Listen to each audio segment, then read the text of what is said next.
Just look at the library. Yeah. I thought I had one, but I Okay, forgot.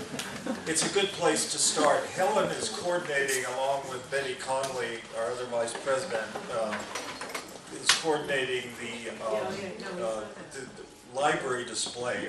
We have a mini museum at the library with rotating exhibits, and right now we're doing the Morrow Field. We'll have the bridges of Squirrel Hill coming up very shortly, and Helen's the major domo of that operation. We have Ralph Lund, the member of our board, is here, and Jim is here. Jim, how are you? Jim's here. We have a board of 4 members, board of directors, and then 4 officers. The rest of our officers are not here tonight. We are a membership organization that offers free talks in 11 months of the year, the second Tuesday of the month, and we will now be going straight through till next August. You have membership forms on your chair. We are now starting our membership operation for this year, going through 2016, and we hope that many of you will join us. We've had to raise our dues a little bit. Many of you have seen and have our Squirrel Hill book, and for many years we've earned royalties from that book. But now, after selling 4,000, the sales are slower, so in order to do all the things we like to do, we've had to minimal raise of dues to 15 for individual, 25 for couples, and of course any other contributions you care to make are deductible under federal taxes. So we hope that we will get some renewals from our old members, and some that we already had some new sign-ups. I'm not going to go through our whole speaker list because you have it on a sheet, but next month, interesting talk. Someone had volunteered to come speak to us, a professor at St. Francis University in Loretto. He's going to talk to us. He's done a book, Jack Twyman and Maurice Stokes. Those of you who are sports fans know that they were big names in NBA basketball, and they all came from this, not Squirrel Hill, but from this area, and we'll be hearing about that. In December, and we like to have variety. In December we have Glenn Green from Glenn Green Glass, which is, if you go down Braddock, you'll see a sign just before you get into Regent Square of Glenn Green Glass. He has wonderful stained glass work, and he's going to come and talk about his work, but also about the history of stained glass. And in January, continuing the theme of variety, we're going to have a talk on the Penn Brewery and its history by one of its owners, Linda Nyman. You have a list on the back of things that show you that we have talks most of the way, all the way through 2016 already set up. There are a couple of holes in it, and tonight, I've just mentioned that 2 other talks that we just got.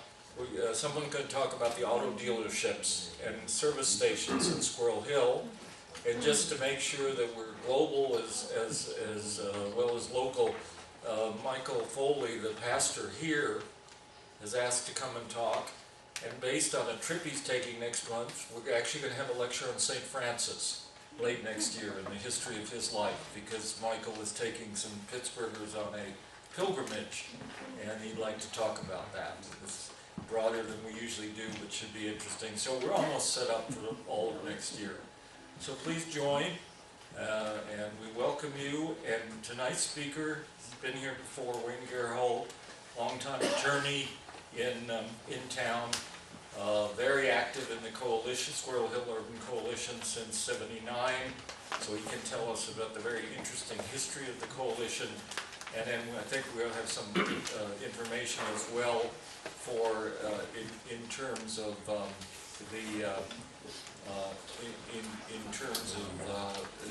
what the coalition's doing now. One logistic thing I need to interrupt for a minute, just a second. Wayne, could someone else run the slides for you, so it could be up here? The problem is, I'll tell you what, the slides haven't come across very well, and I brought the PDF files. The PDF files can be shown better. Okay. So actually, it's going to be a little tough. I'll have to sit at the computer for something. Okay, do you want to have a record of your history for us, for our okay, stand up as much as you can and face the camera as much as you can, if you don't mind. Okay. We'll get it on the question and answers. Yeah, well, it'll be question and answers. Yes. Well, first, my name is Wayne Gerhold, and I have been with the Squirrel Hill Urban Coalition since 1979. Most of what I'm going to be talking about actually happened in 1972, 71, 72, and 73. With me tonight is the current president of the Squirrel Hill Urban Coalition, Ray Baum. And as was said, Ray will be talking about what the coalition is up to now. I'll probably spend about a half an hour just going through the beginnings of the coalition. What I found out, and this is what I was explaining, I did a PowerPoint presentation, and I transferred some PDF images. I transferred some PDF to images and put them in the PowerPoint presentation, and the images didn't come across on the screen very well. So I actually have my original presentation that I made about 5 years ago, and I'm going back to that so you can actually see the images much better. So with that,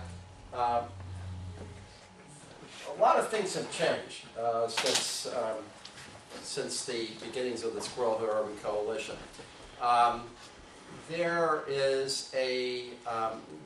was a whole movement with the African American post-war African American migration to the urban centers, primarily in the Midwest, northern Midwest, and for whatever reason, it was many times predominantly Jewish neighborhoods in which the African American population settled. Not the only one, but it certainly happened.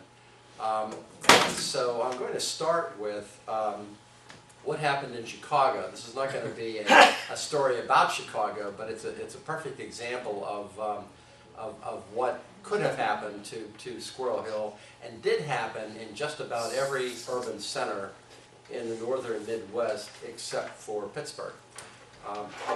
So let me get on to this.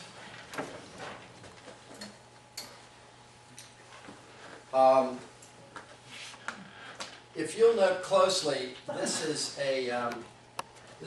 you'll see the Hebrew on the top of this on the entrance to this building. This is a neighborhood in Chicago called Bronzeville. It used to be called Douglas. I think it was named after Stephen Douglas of the famous Lincoln-Douglas debates. And it was settled by, I have another picture that shows the cornerstone. This synagogue was built in 1890. So the Jewish population had been in Chicago for some time. What occurred, this particular neighborhood, if you know Chicago at all, and again, this is not going to be a Chicago story, but there's the Loop, the main downtown of Chicago. There's South Loop, where you have the stadium, things like that. Then you have what is known as Bronzeville, which used to be called Douglas. Then south of that is Kenwood, where Barack Obama has his house. And then south of that is Hyde Park with the University of Chicago. Probably around the 1960s, 1970s, the residents of the community asked to change the name of the neighborhood from Douglas to Bronzeville, but that's the official name now. Ironically, my son, who grew up in Squirrel Hill, bought a house in this neighborhood. When we were walking, and it's very safe. It's predominantly African American. What doesn't exist in Pittsburgh is it's a black middle class neighborhood. Pittsburgh doesn't have black middle class neighborhoods. It really has high poverty African American neighborhoods, and then if one becomes middle class and is African American, you'll move to the suburbs. And so he discovered that there were these abandoned synagogues that were in the area, and this is one of them.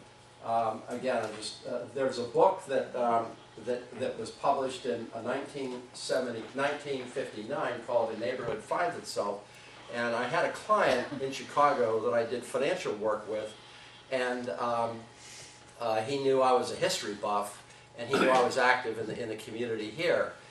So he gave me a copy of this book, which was interesting because it was the Hyde Park and Kenwood communities responded to the migration of the African Americans from the South, primarily in Chicago, was Louisiana, Arkansas, and Mississippi.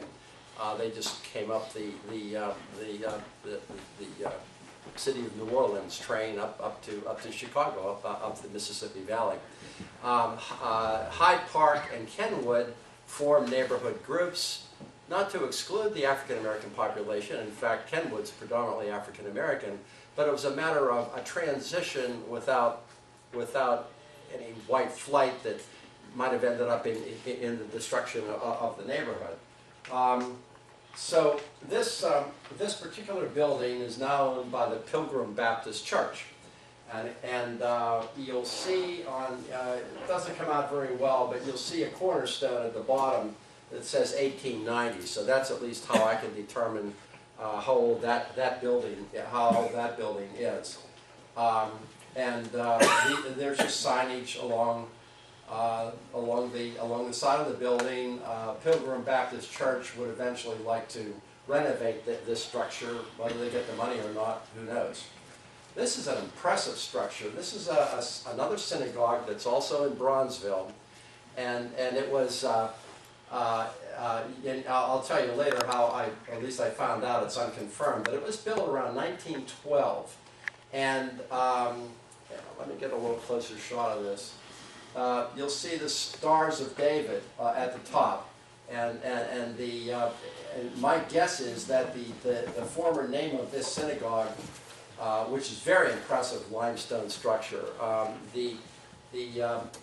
my guess is that the name of the synagogue is behind the sign of what it is now. It's now a Baptist church.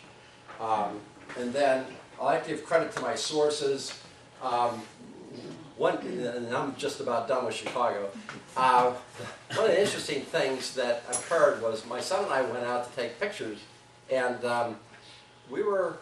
people would come up and would drive up and say, but look, for the first one, there were two ladies in an SUV, and they said, "Can I help you?" Which is a nice way of saying, "What are you doing here?" And so I explained to them, and you know, I was looking at the Jewish presence in this community prior to the 1950s, 1960s, 70s, and they sort of looked at me, and it was not an approving glance, and then drove away. On this one, these three people came up to me.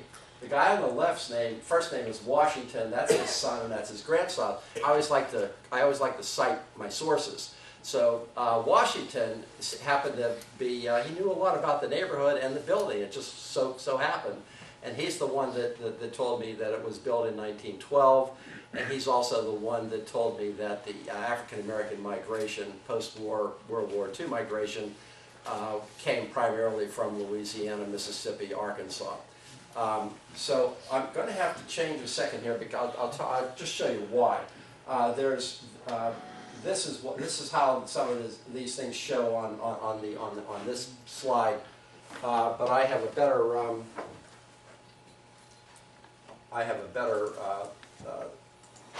slide to show you.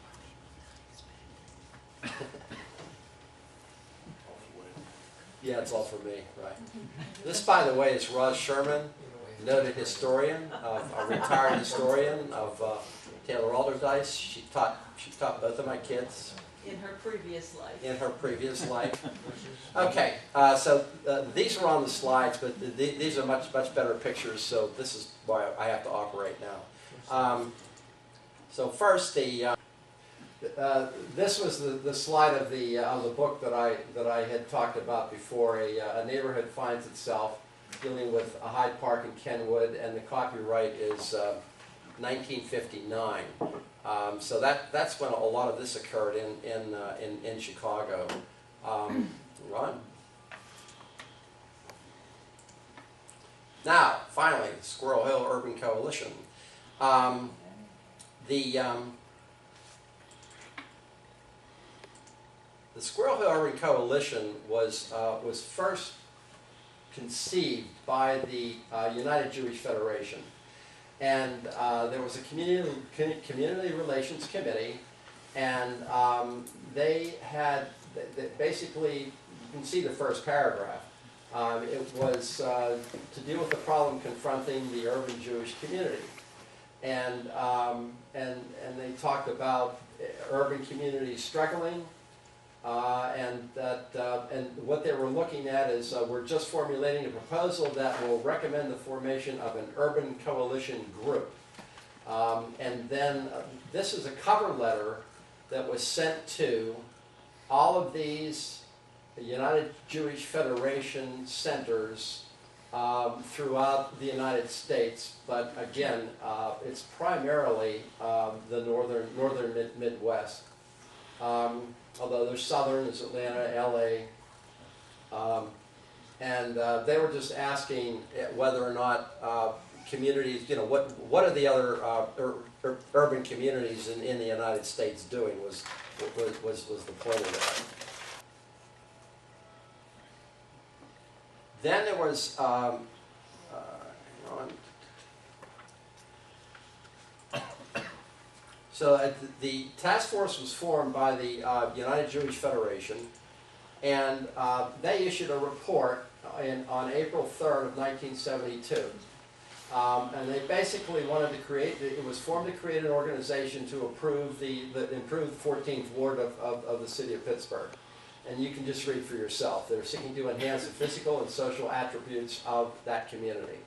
And then the rest is just talking about the annual budget and the various committees that were to be formed, and that they want to engage an executive director by June 30th of 1972.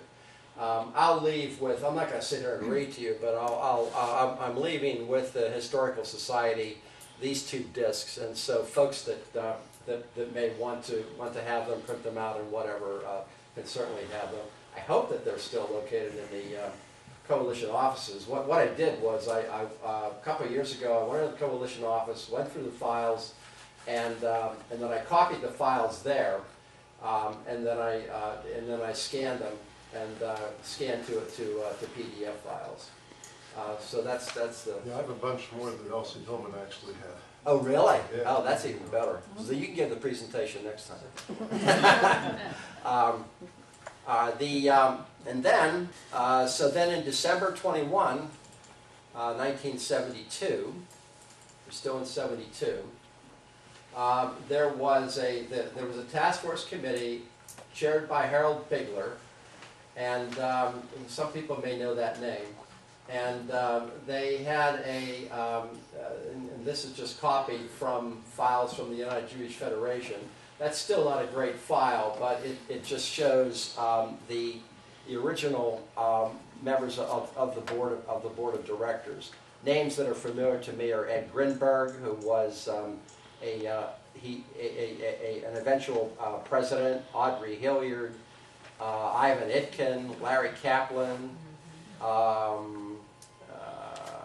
Earl Latterman, I don't know, Ginny Thornburg of all people, Eric Springer, and then we have who the officers were. The first officers were Ed Grinberg, Elsie Hillman, and then it goes from there. One of the interesting things that occurred was it evolved from a predominantly preserve the Jewish community kind of concept that with Elsie's joining and being active, the coalition purpose evolved from not just, and it still I think included, the preservation of the 14th Ward as an urban Jewish center. It's also main goal is more secular, which is just the preservation and growth of the entire 14th Ward. So consequently, people like me, who is not Jewish, was the president of the coalition for a couple of years, and I was active for many years until recently. And the coalition has always had that mix of everybody in the community, which is actually, I think, one of the secrets of its success. A couple more of these, and I'll go from there.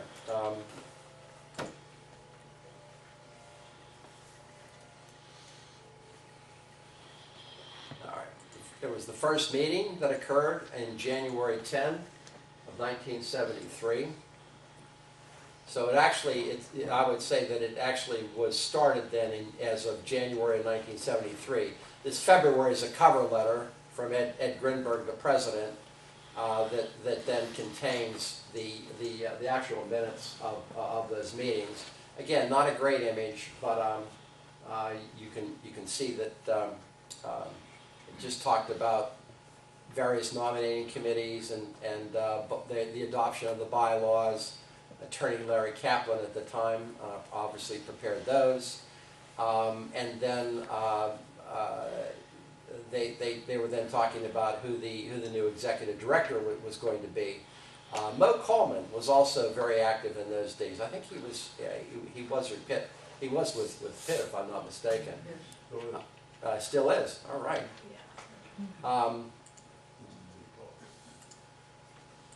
Wayne, it looks like that's from '72, so it looks like very early on it went from being 14th Ward to Squirrel Hill. Yes.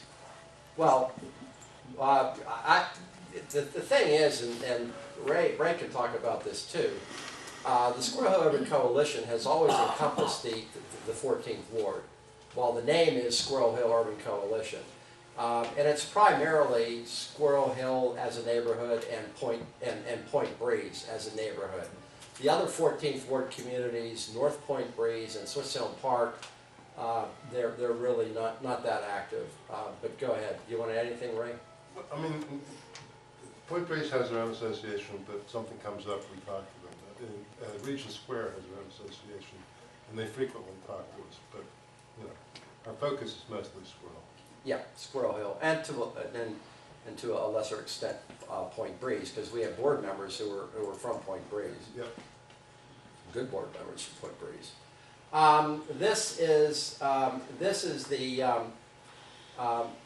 These are the minutes of the meeting that hired Richard Cohen. Richard Cohen was the very first executive director, and I think through his guidance, the coalition really got off to a very good start and a very sound basis. Again, there's a bad copy of an article that was in a city paper, and it talks about Ed Grinberg, and it talks about the United Jewish Federation initially gave $10,000. There was an additional $95,000 that was raised, and the people that contributed that was the Hillman Foundation, Mellon, Pittsburgh Foundation, the Laurel and the Hunt Foundations. So there was a lot of early foundation participation in the creation of this organization. Ray wishes he could raise $95,000 like that now. And then finally, there was an initial press release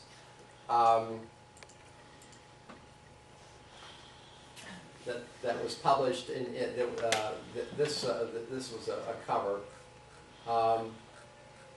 Okay, it's too light again, but basically it was a news conference that was actually held by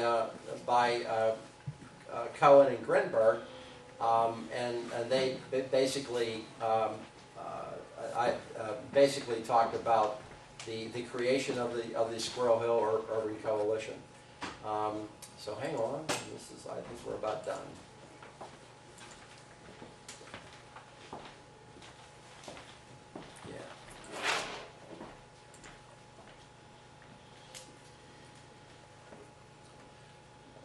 Now this, let me switch to another file here.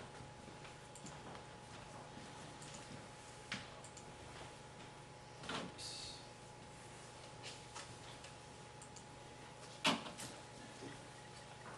Wayne, were people going to Mount Lebanon? Was this the beginning? I mean, were people seeing that starting to happen?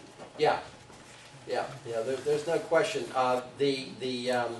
The next file that I put in is a report that was done by the Squirrel Hill Urban Coalition. It was the first neighborhood-wide study that was conducted. They had initially asked the city of Pittsburgh to undertake a study, and I wanted to show this to you because it was some very interesting, eye-opening things that you'd be very surprised. These were pictures of the neighborhood that were taken in the 1970s. So this is in a PDF file. This was the very first report that the Squirrel Hill Urban Coalition put together. Again, you can see some of the individuals that were active in the organization in the first couple of years. Very large community activity when you look at the steering committee members. Another guy that I know is Shalom Kameh. But this was their mission. I'm not going to go through this page by page, but but I'll show you some of the highlights of this study. This basic pictures. What I found interesting was that looks like the initial drawings of the library that's at the corner.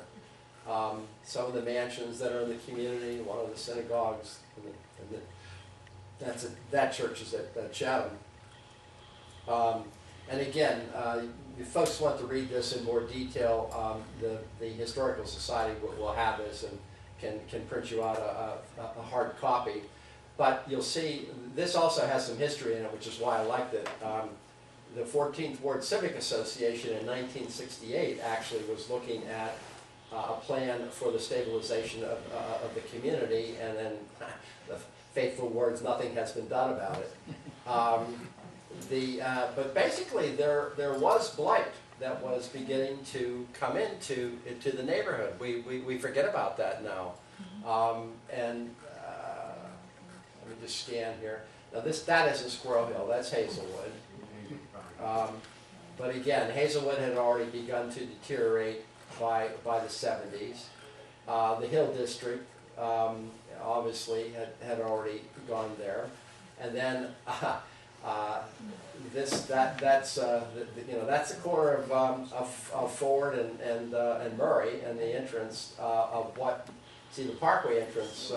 Well, I guess it's still there, but there's some redevelopment that, of course, was going to occur on that corner, and then unfortunately, this area up here, in my opinion, is slum property, but that's my opinion.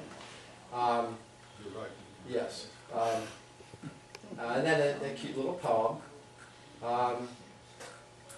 And again, this was, again, a study that was done in the 70s, and it shows the defective housing in the city of Pittsburgh. What's interesting is you'll see the 14th Ward really doesn't have areas that are clearly that defective. However, and I'm finding humor in this picture. This is the Forward Avenue portal, and it looks the same, actually. Ray's still working on that. And then, I'm not quite sure where this is, but this is just some back parking lot with trash and debris piled. It talks about some of the bigger houses that are showing symptoms of physical and social deterioration affecting all urban neighborhoods.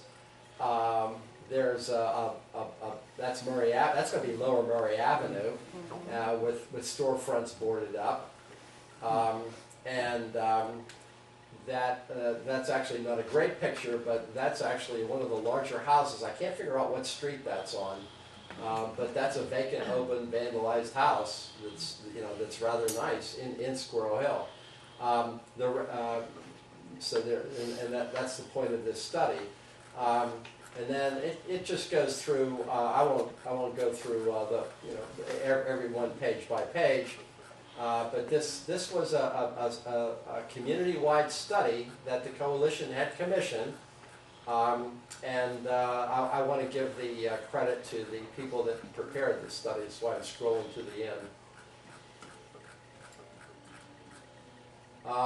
And that's Cranich and Keller Associates and Urban Design Associates. Urban Design Associates worked on a second study that was produced in the early 90s. Who worked on the one that you guys just finished up this year?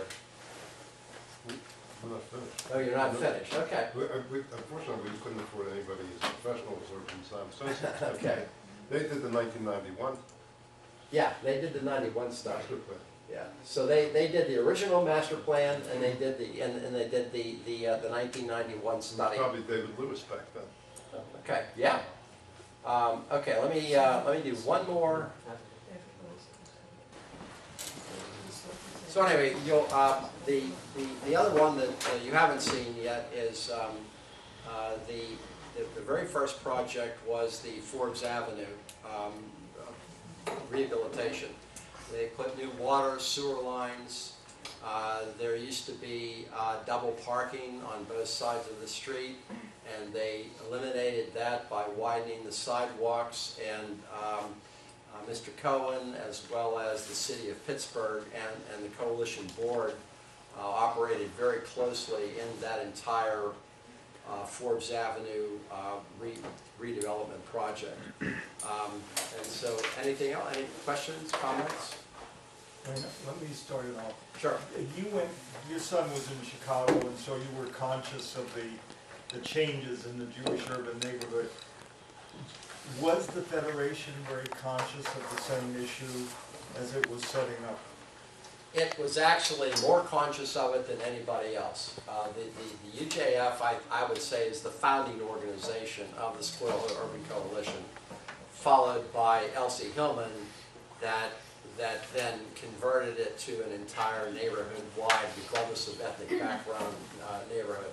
But the United Jewish Federation saw that there was deterioration that was beginning to occur. There was some flight, I think, primarily to Mount Lebanon, but they're still my next door neighbors just moved to Fox Chapel. Unfortunately, they didn't think the schools were that good, and the schools are pretty good here. But you didn't have Skokie, Illinois, being created as a result, which is what happened in Chicago.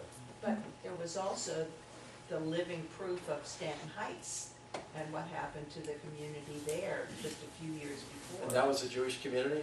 Yeah, interesting. Not totally, but. But, well, neither was Squirrel Hill, yeah. Yeah. Pittsburgh has a number of coalitions now, like the Bloomfield Garfield, the Lawrenceville Development, the Pittsburgh Community Reinvestment Group. We're all very active now to do what you've accomplished here. And we see it, like the eastern corridor from East Liberty down to Lawrenceville is dramatic what's happened. So the coalition works. Yeah, the neighborhood and community organizations are very key.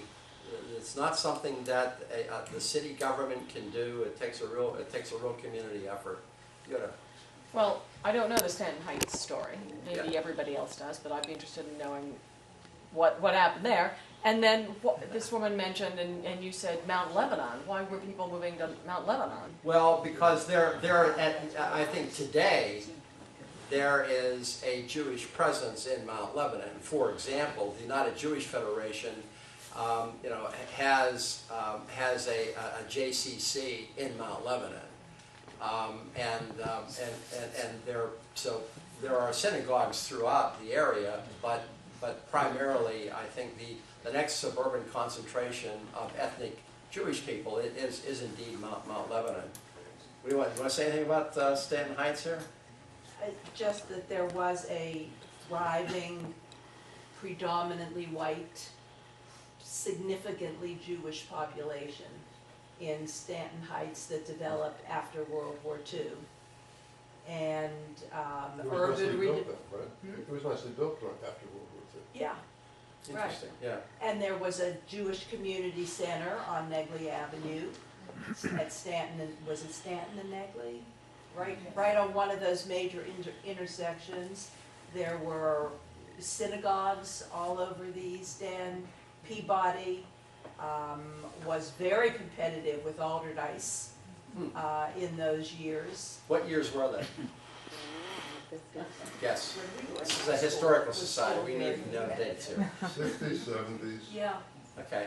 Even in the 70s, definitely in the 60s. and definitely. definitely the 50s. Yeah. Yeah, It was a 50s, post-World War 50s. II neighborhood. But blockbusting, there was a lot of blockbusting that really took place in Stanton Heights. That's interesting because Washington, when I talked to him in Chicago, he said the same thing. He said that it was, he said realtors would come in and actually use the fear of the African American population coming in, saying, your housing values are going to be worth nothing, and they were, they were just going block by block to encourage people to sell. And of course, who made money was the realtors. Stanton Heights Well, was, there was another activity called redlining, which is now illegal, where the real estate, the banks, and all the people that financed housings turned down minority requests for mortgage, so they forced them to different neighborhoods, and then they did blockbusting. It's So an they went interesting- hand in hand. There's an interesting story on that. A friend of mine, Felix Cohen, who was, I met him at Pitt Law School. He lived on Kinsman. He told me that when his parents first went to buy a home, Cohen being Jewish, the realtors resisted. There was redlining for Jews too, and his dad was an attorney for the Internal Revenue Service, and he let the realtor know that, and they bought their house on Kinsman. Yes, ma'am. I live on Kinsman. Okay. What was the man's name? It was Felix Cohen, and so the dad's name, his last name was Cohen, but I really didn't know his first And name. what year are we talking about? Early 40s. Okay. The stories I have heard are also that it was an exclusive street, no Jewish people could live on it. There you go. Now it's mixed. I lived on it 42 years. Okay. There were black people, not now anymore, but we have some kids, adopted kids who are, so it's, Well, we also have you know.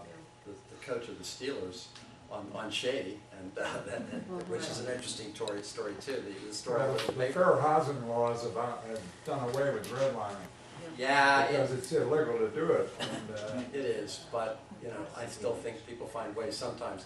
But the Steelers coach, he was encouraged to live in Fox Chapel or Virginia Manor or something like that, and he's quoted as saying, "I want my kids to grow up with other kids that look just like them." So his kids go to Linden. Yeah, so it's very interesting. Any other questions? I want to turn the mic over to Ray Baum eventually. Yeah. Just the urban coalition, because you're talking about blight in residential properties, but all the projects you talked about were commercial properties. Yes. Does the coalition work primarily with commercial properties, or does it work with both? Or? we do whatever our volunteer base lets us do. There's a huge list of what we do, but everything's limited to how many volunteers we have to do it. But we have a commercial development committee, and we have a residential quality committee. The residential quality committee people are architects and lots of other people who really care about what the community's about, and will work to stop and to put pressure on whoever needs it to do the right thing. I mean, the market is such now, we don't have the problems we had back in the 1970s.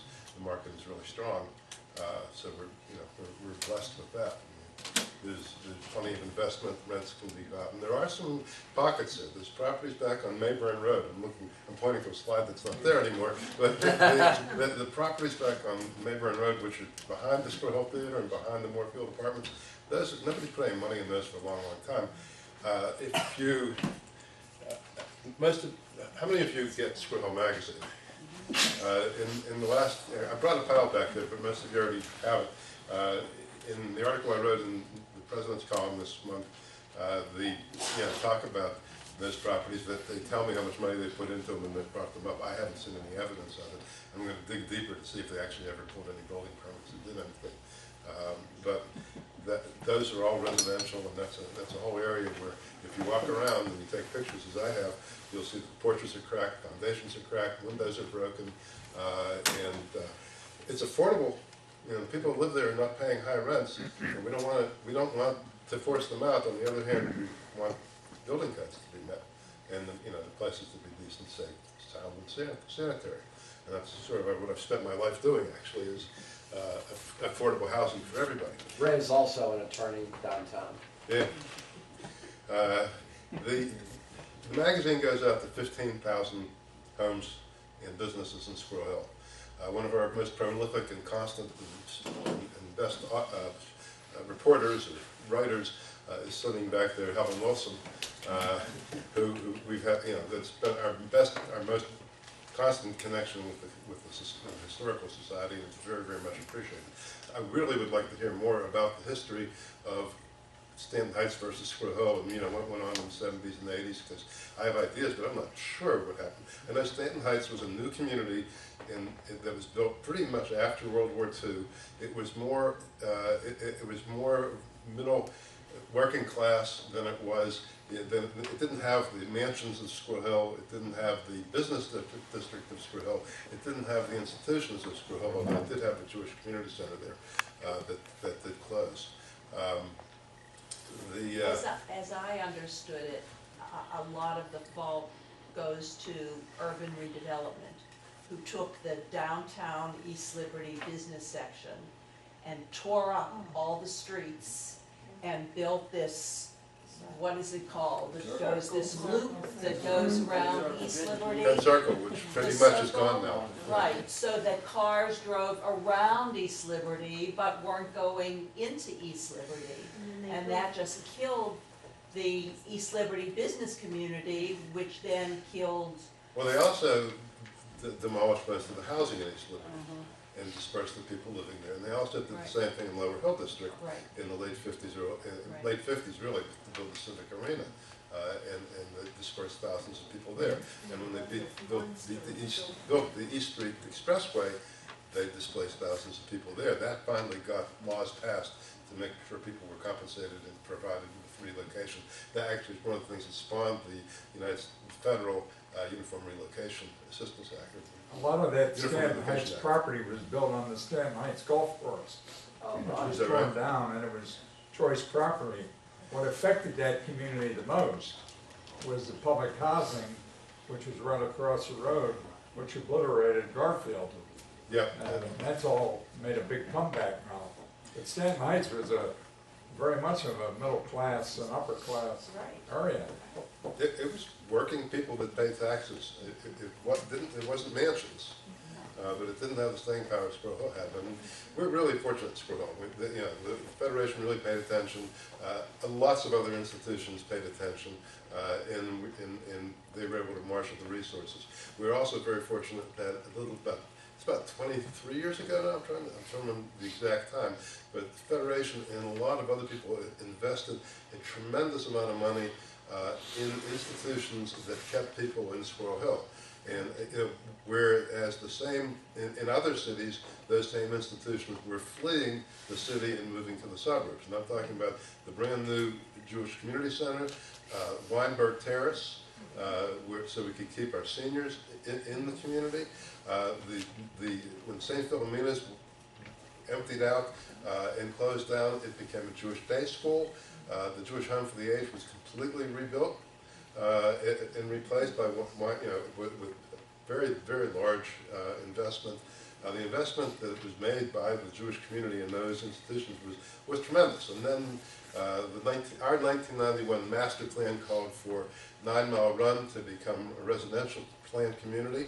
I think I'm moving there in March, finally getting out of my house after 32 years. I don't know if you've been through there, but it's it's really beautiful. And it's very, very intergenerational. I hope you'll let me come to the meetings. The condominiums behind the Sixth Presbyterian Church, those were on our master plan, and almost everything in the master plan has actually come to pass, and that's all. I don't claim any credit for that because I wasn't anywhere near the coalition at that time, but UDA and the community really got together. So we're constantly trying to update that master plan. Anyhow, what are we doing today? We're constantly reinventing and renewing ourselves. Could I have a question before that? Sure. The coalition You're was in set up. The coalition was set up by citizens. Has it ever been given a formal role in city planning over the years, or has it all been pushing and shoving? They recognize us as the community, the organization that represents at least Squirrel Hill. And one interesting, this happens time and time again, one of the most interesting or sort of ridiculous end of it was one day I saw the Giant Eagle was changing their sign, only slightly, but they're making slight changes to their outside sign. And they went to the zoning board to get approval. And the zoning board said, have you consulted the Squirrel Coalition? And they said no. They said, come back when you have. And we try to make sure that every time there's a change of administration, and there's a change in the zoning board, and a change in the planning commission, change in planning director, that they know that we're out there and that they know we're watching. And we work very closely with Goya O'Connor, with Dan Gilman, and with everybody in the mayor's staff to make sure they know who we are and they're working with us. And generally, I'd have to say we're pro-development and we're pro-jobs. On the other hand, we're also, we want things that work in the community. We have a lot of concerns. We want to make sure there's an adequate amount of affordable housing. We want to support, having as inclusive a community as possible. Squirrel Hill is now about 18% Asian, but it's still a very, very tiny percentage African American. And Asian businesses have come in more and more, you can see, and really invested a lot, so that it's kept us going. In the 1990s, with the Soviet Union dissolving and Jews wanting to get out, there were many, hundreds of Jews were brought to Pittsburgh, and so we had that many more people here working and making a life here and raising families here. That spawned a lot of new synagogues, and especially Orthodox people who need to walk to their synagogue. And so having a walkable community as we have is another tremendous asset. So we've got tremendous parks, we've got tremendous resources among people, we've got accessibility to so many all the institutions and all the and the schools and the theaters and everything that's in Pittsburgh is so accessible to us. We have really good public transportation. It's poor when you get outside, but it's still pretty darn good. The commercial district, whenever somebody needs any kind of approval, then they will come to us and we'll work with them. And what do we focus on? We want to make sure that it looks right. We want to make sure that they're dealing with stormwater, because stormwater is such a big issue in Squirrel Hill. So many businesses on Murray Avenue and on Forward Avenue, and so many homes are suffering from the fact that when there's a big storm, the sewer, the combination sewers just back up. I'm trying to remember which meeting I'm at now because I just came from a meeting talking about that. That just back up into the businesses. Baskin Robbins closed because they couldn't keep any product in their basement. So many other, Charles Spiegel put a lid on his sewer so it wouldn't back up. He just welded it shut, but it's going on everywhere. And what doesn't stay in Squirrel Hill goes down the Greenfield and into the Run and makes life miserable for those people there. So we're trying to make sure that everybody who does anything in Squirrel Hill has a significant, it retains stormwater. I just came from a meeting where the city, Councilman Gilman's office, 14th Ward Baseball was involved in it, the Carriage House and the Coalition. We're all trying to get together with the community to rebuild, completely redesign and rebuild Whiteman Field. So we're going to, are we doing it? Is it our money? Is it our development? Is it even our idea? No, but we're part of trying to make sure that it does happen, that there's a community information and support for it. And it's going to be a beautiful new field, and it's going to capture a tremendous amount of stormwater. There's going to be a stormwater feature there, plus lots, totally renewed and redesigned, community supported, community designed field there. So it's going to be wonderful. The post office park, I don't know how many of you have seen the new post office park. That was our gateway committee that raised the money to do that. Marty Iceland deserves a lot of credit from your neighbors here. The new Welcome to Squirrel Hill sign, we got a grant from the URA to do that. We had a community process to design that sign. Again, we had Patrick Associates and landscape architects help us with that. The next project we'd like to do, if we can raise the money, and I think we will eventually, is the area below Minio's, that plaza that is by Phillips and Murray. That's a big wide open area. The property owner there is willing to let us do it. We need to raise the money to turn that into a little parklet area. So you'll have seating and some greenery. And all the trees going, all the new trees and all the new streetlights going all the way up Murray Avenue now. That was something promised to us years ago. We just kept putting on, kept the pressure up, and we have now, the last administration and this one have had very good relationships with Public Works to get in with our council members to get them done. So that's some of the stuff that's happened there. The area that Wayne used to focus on when he was on the coalition board, and it was education. It's an area that we've sort of dropped the ball on recently, but we're starting all over again. Bill Eisler's agreed to co-chair our education committee. The principal from Alderdice and all the other principals from all the feeder schools have agreed to get involved in that committee, and we're going to get other parents involved. And the idea is to get the community involved in all of the schools that feed into Alderdice and in Alderdice to try to strengthen each school and the capacity. What I'm about in my life, at least, is building capacity for organizations. Don't do things for them, but make it possible. Give them the tools that they need and the education they need to get things done and figure out how to get things done, and set up communications among all the schools, all the PTOs, all the parent school community councils, the teachers, and everybody.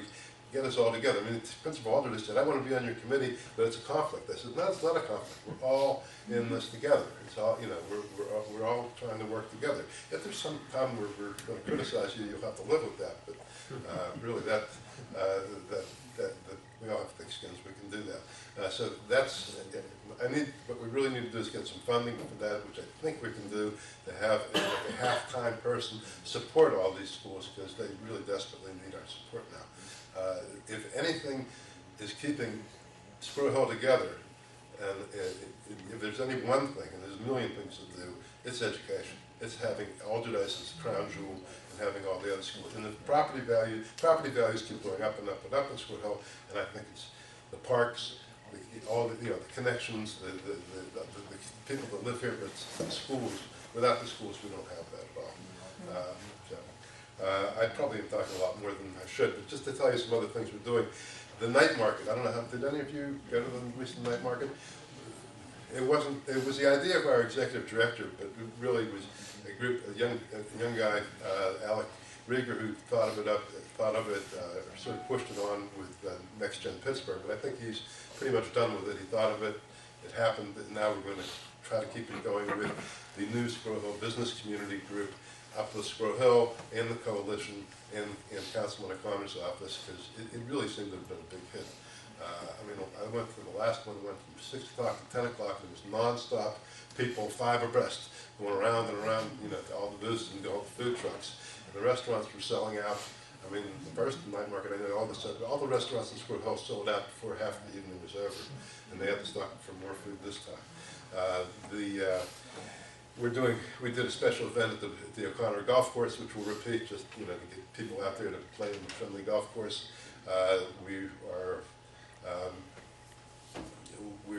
We are going to try to, we have the litter patrol.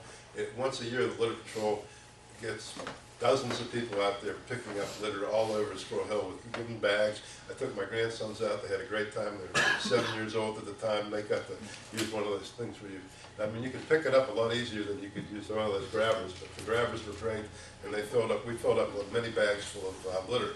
Now we're trying to get block captains on every block to go out and patrol their blocks on a regular basis. What was that? Ann Rose did that in Squirrel Hill on Road until she turned 70 and decided it was time for her to retire and do other things. But she was the person who was walking around all the time picking up.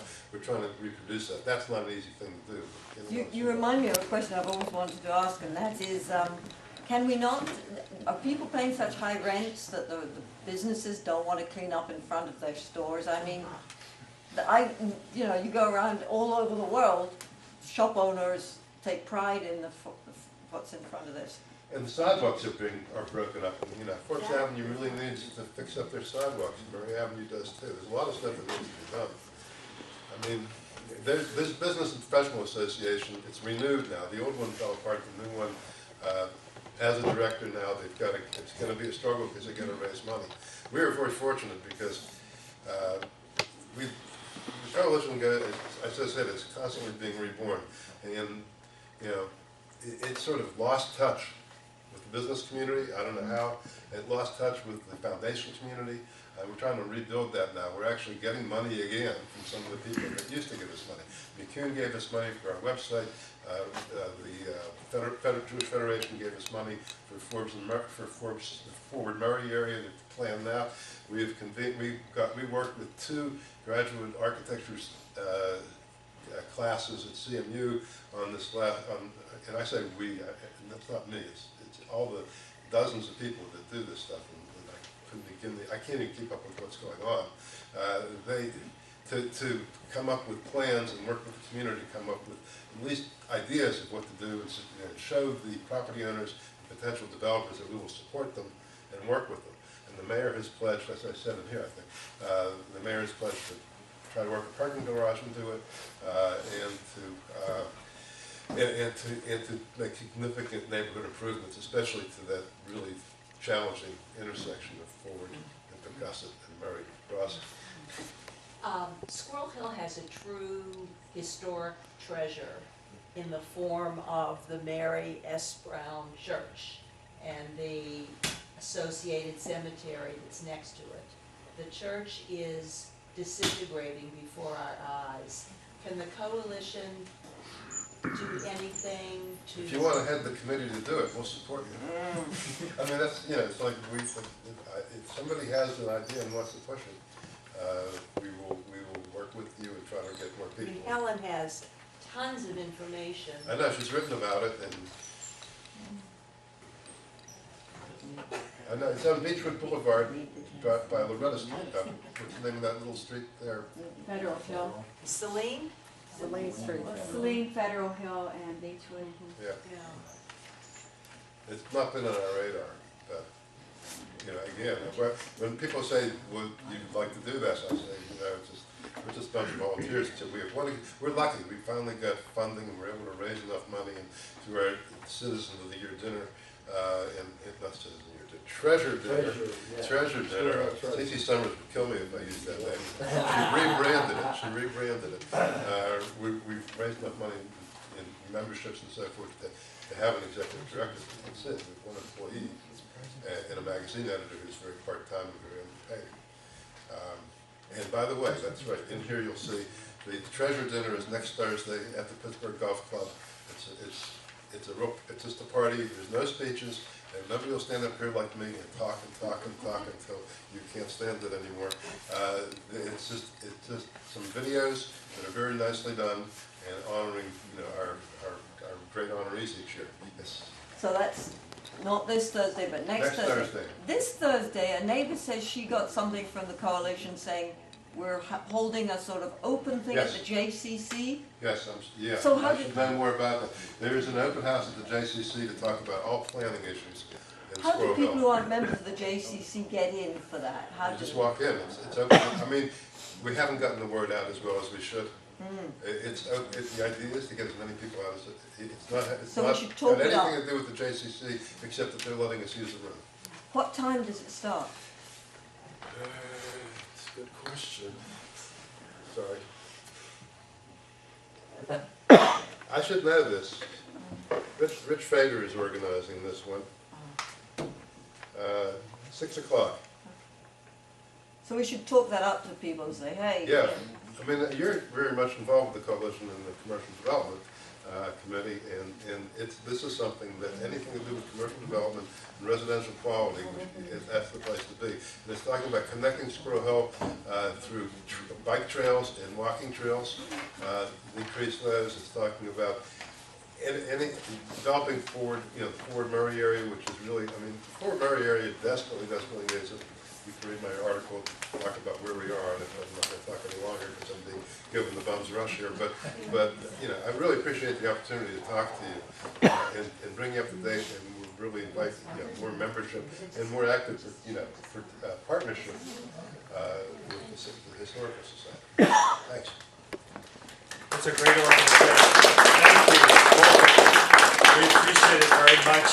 We'll keep doing this every couple, 3 years, because there's always things to catch up on. And those of you who were here a couple of years ago hearing about the coalition, we actually talked about very different things tonight than we had 2 years ago. So there's always good things to talk about, and we're glad that you came over. We're glad that Helen is doing her monthly articles in the newsletter. As the coalition has found out, it's constant work. You lose volunteers, you have to find new ones. Some things work better one year than the other.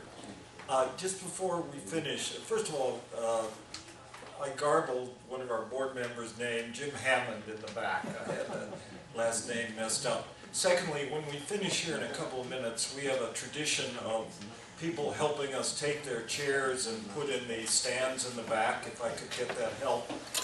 I just wanted to mention, as a person who believes in government activity, we've had good discussion tonight of some places where government activity clearly went awry. The first one is redevelopment, which you mentioned, and Pennsylvania was one of 4 or 5 states that had the biggest redevelopment authorities given to cities back in the 40s and 50s, which meant the ability to do eminent domain and condemn properties in order to do what they do. And it's now recognized widely here and elsewhere that those tools were overused, and they had a bias towards new development rather than saving what we had. And since Pittsburgh was very active in the redevelopment business, we had some misfires like East Liberty that everyone would agree with. The other thing was mentioned in terms of redlining and all those issues.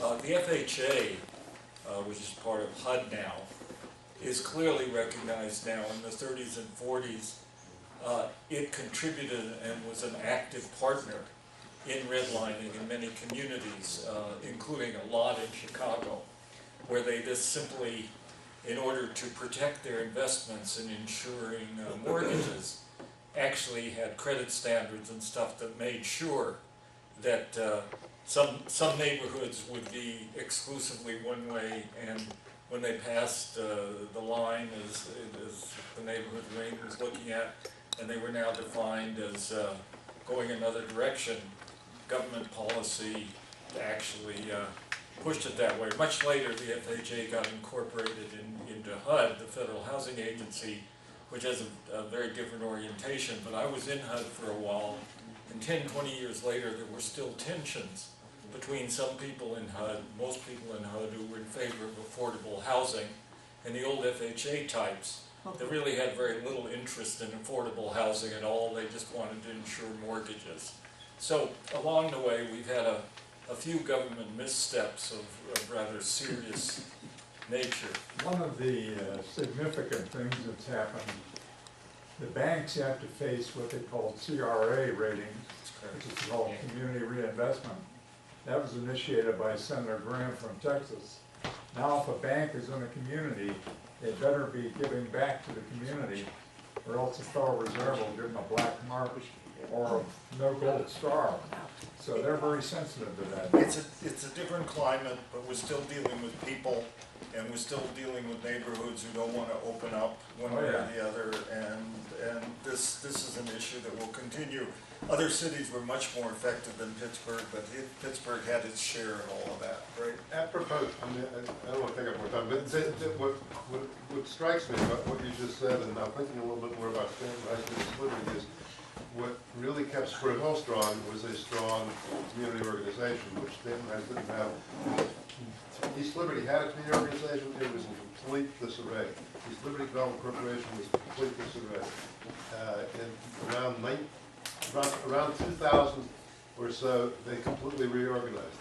They developed capacity, they developed a really strong board, and they went into, retreats and all that, and they completely turned their organization around, and that made them capable, of dealing with developers, the Urban Redevelopment Authority, and everybody else that wanted to do stuff out there. I think it helped really turn things around. They're a very effective organization for that. I had a friend in Detroit who was very active in the Jewish community out in Bloomfield Hills and some very prosperous Jewish neighborhoods on the west side of town. He had a theory, and it was true about Baltimore, and it was true about Detroit, and it was true about Chicago. He said the Jews all moved to the northwest out of the city. In Pittsburgh they stayed, and the coalition clearly had an important role in it. Thank you for coming. Don't forget to pick up your scroll.